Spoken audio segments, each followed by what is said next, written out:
Ok, bueno, espero que se esté oyendo. Eh, en estos momentos hay solamente un alumno eh, conectado. Buenas tardes, Ángel, bienvenido. Espero que se vea también la presentación. Cualquier duda, por favor, por el chat me puedes indicar. Vamos a esperar unos segundos a ver si se conecta alguien más. Si no, de todas maneras, vamos a dar inicio a la reunión. Me gustaría preguntar si tiene alguna duda con respecto a algún algún punto del aula, de la universidad, cualquier duda que necesite aclarar.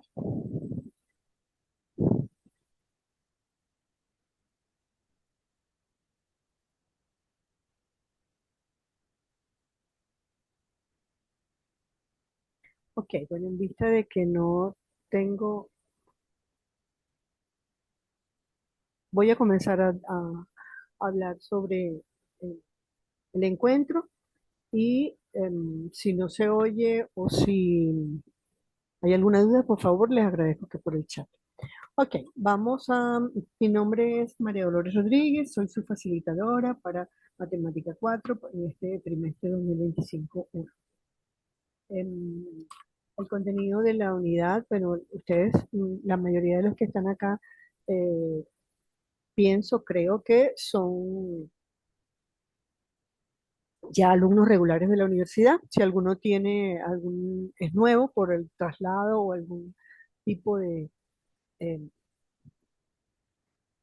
cambio que hayan tenido, pues bueno, lo que necesiten aclarar, con muchísimo gusto yo se los aclaro.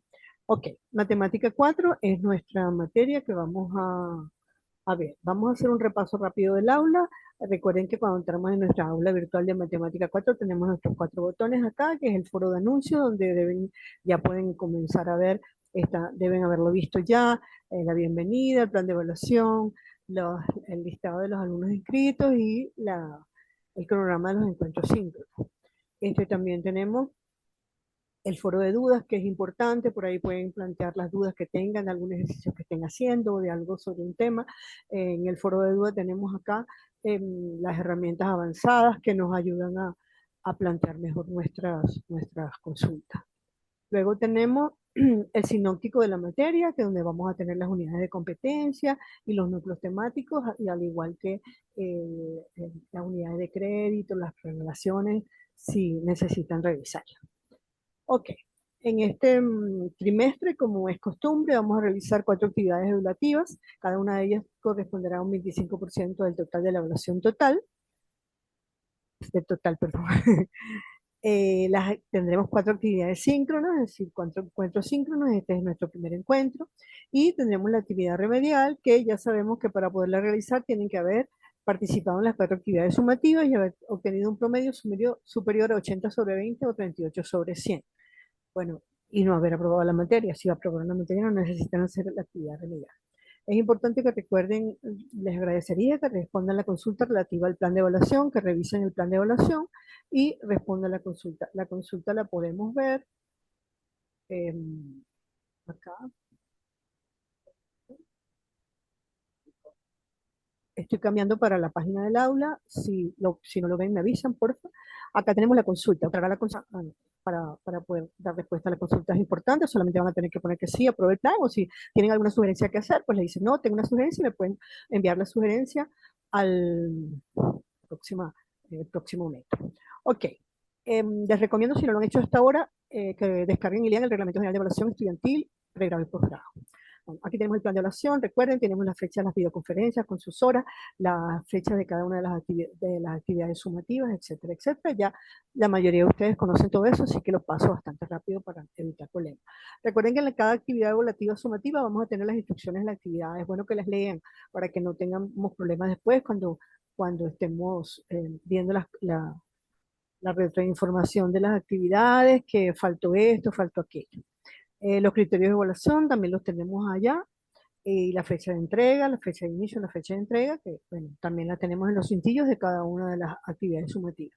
Y las instrucciones para enviar la asignación, que les recuerdo que es importante que las hagan manualmente, no me trabajen digitalmente, por favor. Tienen que hacer como si fuera un examen presencial. Lo hacen a mano, hacen sus ejercicios a mano, le sacan la foto, la suben al archivo Word y en ese archivo Word después comprimen las imágenes, que es muy sencillo, se les tengo indicado en, en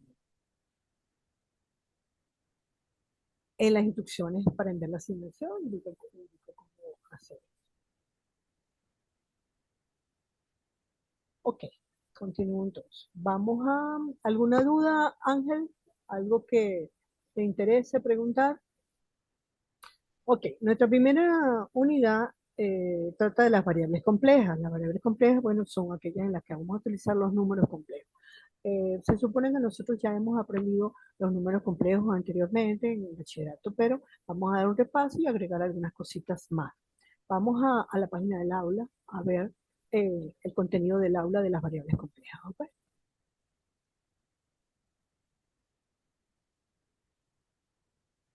Ok, aquí tenemos el contenido del aula. Las funciones de variable compleja. Lo primero que tenemos es un breve recuento histórico, se los dejo para que ustedes lo lean, que es interesante, y vamos a comenzar con un repaso sobre lo que son los números complejos. Recordemos que los números complejos nacen de la necesidad de obtener números que tengan raíces cuadradas negativas, digámoslo así. Entonces, ¿qué pasaba? Nosotros, bueno, el número complejo va a tener dos partes, la parte real y la parte imaginaria. La parte imaginaria siempre la vamos a representar agregándole una i como está puesto aquí. ¿Ok? Entonces está la parte imaginaria, está la parte real y el número complejo. En este caso, generalmente lo llamamos z igual a más b. ¿Qué pasaba? Cuando yo tenía un número raíz de 25, yo voy a sacar la raíz de 25, yo siempre podía decir que menos o más 5, porque menos 5 por menos 5 es 25 positivo y más 5 por más 5 es 25 negativo. Ahora, cuando yo voy a sacar la raíz cúbica del número 27 o el menos 27, tampoco tengo problemas porque es el número 3, porque para el caso de la raíz cúbica yo tengo que menos 3 por menos 3 por menos 3 me quedan menos 27. ¿Qué pasa cuando tenemos una raíz cuadrada de un número negativo? Ahí es donde tenemos problema porque no existe un número real que nos dé menos 25 cuando lo elevamos al cuadrado, ¿ok? Porque si el número es positivo nos va a dar más 25 y si el número es negativo nos va a dar menos 25.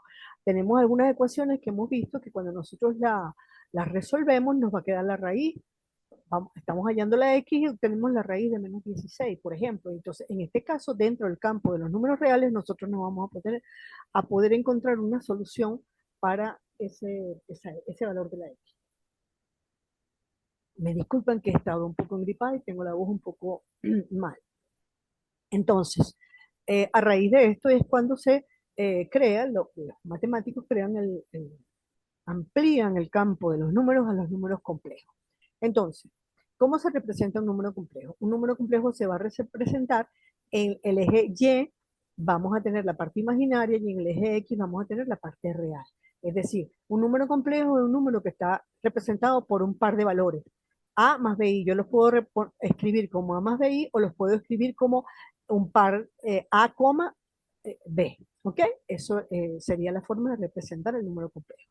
¿Ok? Aquí lo tienen, menos 3 1, como número complejo es menos 3 en la parte, aquí, menos 3 en la parte real y 1 en la parte imaginaria. El 4 0 sería 4 en la parte real y 0 en la parte imaginaria estaría acá. Bueno, aquí les estoy haciendo lo del aula para que vean en el aula tenemos todo eso más o menos claro. Después tenemos lo que sería la conjugada de un número complejo. La conjugada de un número complejo es el número complejo con la parte imaginaria negativa. Si un número complejo es z igual a más bi, su conjugada es z igual a menos bi y se escribe con una rayita acá encima, ¿lo ven? Entonces, si un número complejo fuera a menos bi, su conjugada sería a más bi, porque es cambiándole el signo a la parte imaginaria. Si lo vamos a representar, si este es x más y vamos a decirlo así, vamos a tener el número complejo, aquí sería la x, aquí tenemos el valor de la y este sería r, que sería el módulo del número complejo. ¿Ok? Y el ángulo que forma con el e de la e. Y el conjugado de este número complejo sería este complejo que tenemos representado aquí abajo. Entonces, el módulo del complejo, que el módulo es el valor digamos, de la hipotenusa del triángulo que lo forma, ¿verdad? Aquí tenemos el valor de X, el valor de Y y esto. Y como calculábamos cuando nosotros teníamos los cuando aprendimos el triángulo de Pitágoras, entonces el módulo es igual a la raíz cuadrada, es decir, el módulo al cuadrado era igual a los catetos al cuadrado. ¿Se acuerdan? La hipotenusa al cuadrado es igual a la suma de los catetos elevados al cuadrado, cada uno de ellos. Entonces despejamos la hipotenusa, que sería en este caso z, que es el módulo, nos quedaría que el módulo del complejo, que es el tamaño del complejo realmente, es a cuadrado más b cuadrado. Entonces, el argumento es el ángulo que forma el complejo con el eje de las X. Entonces, es el arco cuya tangente, si nosotros tenemos en la representación, vemos acá, la otra, nosotros tenemos que el arco, para saber el ángulo, nosotros decimos el ángulo es al arco cuya tangente es cateto opuesto sobre cateto adyacente, ¿cierto? Seno sobre coseno. Entonces, nos quedaba que el Tita es el ángulo, el arco cuya tangente es B sobre A o tangente es B sobre A. Ok, arco tangente es esto, arco. La C es del arco y tangente. El arco es tangente de B sobre A, que es cateto opuesto sobre cateto adyacente. Seno sobre coseno. Ok, ¿qué más tenemos acá? Las operaciones con los números complejos. El primer paso que nosotros vemos de operaciones con números complejos es la suma de números complejos. ¿Cómo se suman los números complejos? Bueno, estos son todos operaciones muy sencillas porque ya nosotros hemos manejado eso en muchísimo, en todo lo que hemos estudiado hasta ahora. Entonces, si yo tengo un complejo que es A más BI y otro que es C más DI, pues fíjense, la Z1 más Z2 va a ser la suma de las partes reales más la suma de las partes imaginarias. ¿Ok? Entonces, A más C es la parte real del nuevo número complejo y B más D es la parte imaginaria del número complejo. Y se puede representar algebraicamente como la suma de dos vectores. ¿Ok? Entonces, sumar dos números complejos es muy sencillo. Multiplicar dos números complejos también es sencillo, pues simplemente yo tengo dos complejos, yo los puedo multiplicar aplicándole, eh,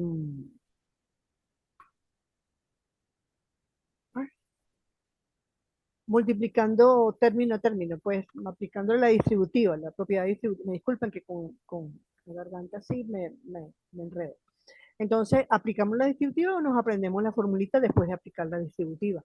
Lo sustituimos y lo resolvemos. Pero para resolver una multiplicación de números complejos, sin olvidarnos de que la i, cuando la multiplicamos doblemente, es i cuadrado. La división de números complejos, para dividir números complejos tenemos que multiplicar la fracción por la conjugada del denominador. Fíjense, es como si fuera una racionalización de denominador. Recuerden. Y recuerden que la conjugada del denominador es la parte imaginaria cambiada de signo. Entonces, esto lo vamos a multiplicar término a término o le aplicamos la fórmula de la multiplicación y resolvemos y obtenemos al final un número complejo. Después, este es importante recordar que i, que es la unidad imaginaria, y cuando la tenemos elevada a 1, por supuesto, como todo número, i. I cuadrado es menos 1, i cubo es menos i a la 4 es 1. Entonces, esto es importante que lo recordemos cuando estamos operando o haciendo operaciones con números complejos. Aquí tienen unos ejemplos, ¿ves? De suma, este es de multiplicación de números complejos. Fíjense que están multiplicados término a término. 3 por 1, 5, 3 por más 2i, 3, y así ya, o aplicada la fórmula, ¿ok? Pero les va a dar igual. Aquí tiene otro ejemplo, resuélvelo y cualquier duda, pues la consultan y ven. Ok, vamos a repasar lo que es la fórmula polar de un número complejo. La fórmula polar yo creo que también tengo aquí algo.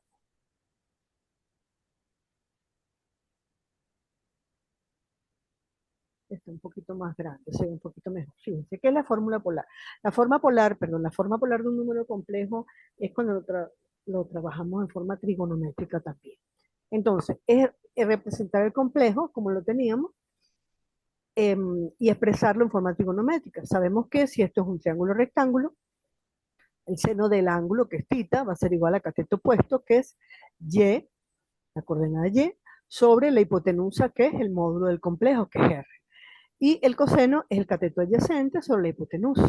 Entonces, si despejamos y y x, vamos a tener la parte real y la parte imaginaria expresada en forma trigonométrica. Eso es expresar un complejo en forma polar. Al final, lo que tenemos es que z va a ser igual a x, que es el módulo de x, por el coseno del ángulo más el módulo de z, perdón, por el coseno, el seno del ángulo y, porque esta es la parte imaginaria. Cuando lo multiplicamos, el seno corresponde a la parte imaginaria, porque la parte imaginaria es esta. Entonces, si lo sustituimos en z, pues nada, z es esto, y se suele simplificar como módulo cis, que significa c y coseno y seno aquí está, cis tita, ¿ok? Tenemos que poner módulo por cis tita. Esa es la fórmula polar o trigonométrica del número complejo. Ok, luego tenemos también la fórmula exponencial. Para escribir un complejo en forma exponencial,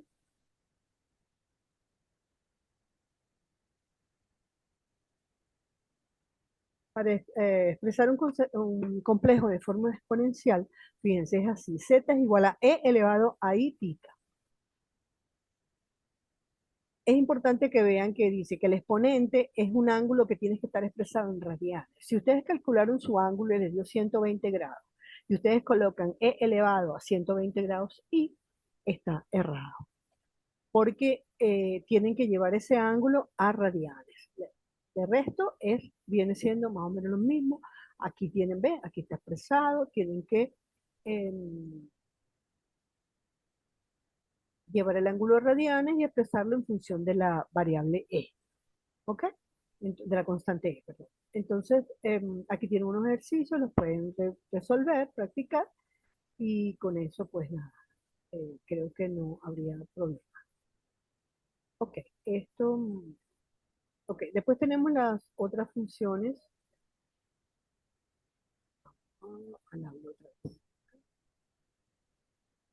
Ok, las operaciones en sí. Vamos allá. Cuando estamos trabajando con forma polar, entonces tenemos diferentes operaciones que podemos realizar directamente ahí, como por ejemplo la multiplicación. Para multiplicar dos complejos en forma polar, disculpe, se multiplican las partes reales, perdón, se multiplican los módulos R1 por R2, ¿verdad? Y se suman los ángulos, es decir, yo tengo Z1 por Z2, R1 cis, θ 1 más R2 cis, para multiplicarlo por R2 cis, θ 2. Entonces multiplico R1 por R2 y después el ángulo sería cis, θ 1 más θ 2. Es también relativamente sencillo. Aquí después adelante hay unos ejemplos. Para dividirlo, pues dividimos los módulos y restamos los ángulos o los argumentos. La potenciación. Para elevar, aquí tenemos la potenciación, R cis θ elevado a la n. Para elevar a la n un número complejo, entonces elevamos a la n el módulo y multiplicamos el ángulo por el valor de n. ¿Ok? Si yo estoy elevando al cuadrado, pues entonces me quedaría r al cuadrado por cis 2 por el ángulo que yo tenía. Después la radicación, aquí también tenemos la radicación, es del mismo modo sencilla, pues donde n es un número entero, entonces aquí tenemos la fórmula como vamos a poner la radicación. Y aquí tenemos los ejemplos que son sencillos, para que ustedes lo resuelvan y si tienen alguna duda, pues la consulten. Ok, luego tenemos la forma exponencial que yo se las acabo de decir en ratico. Y después tenemos las funciones complejas. ¿Qué llamamos funciones complejas? Nosotros conocemos ya una gran cantidad de tipos de funciones, ¿verdad? Pero una función exponencial compleja es cuando el,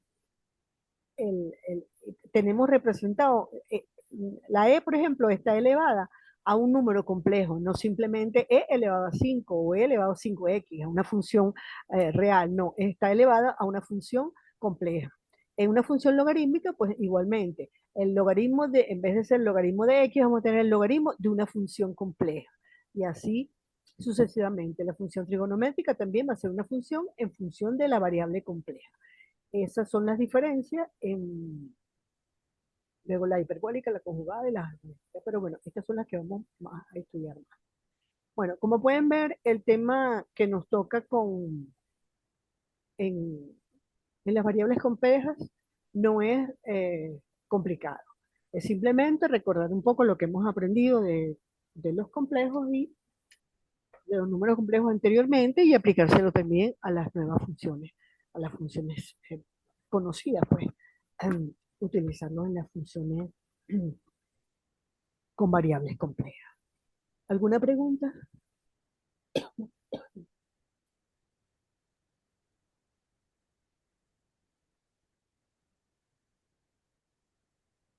¿No hay preguntas?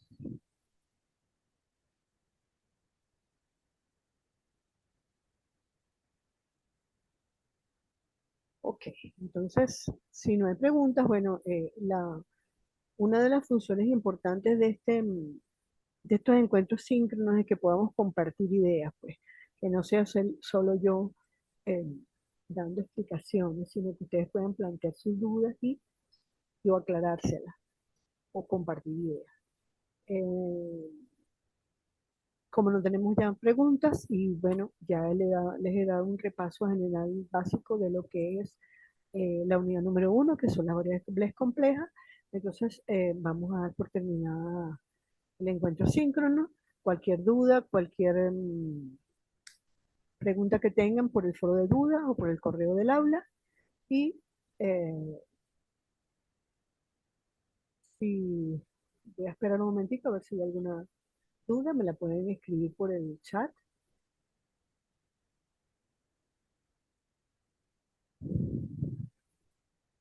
Bueno, entonces vamos a dejarlo por aquí hoy y nos vemos en la próxima y cualquier cosa, pues ya saben, por el correo del aula o por el foro de dudas. Que tengan una buena tarde. Hasta la próxima.